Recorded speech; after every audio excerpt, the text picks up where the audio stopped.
họ nói niệm để bọn thọt là chấm này sau trong YouTube bố tập tú còn man lôi chai vậy cho mẹ ấy vải nha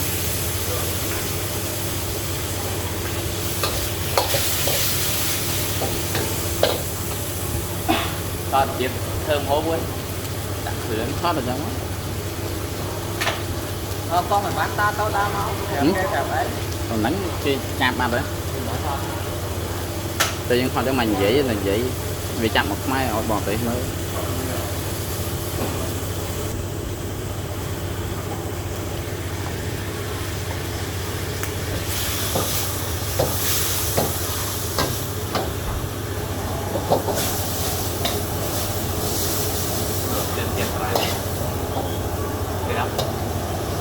lấy đi con phải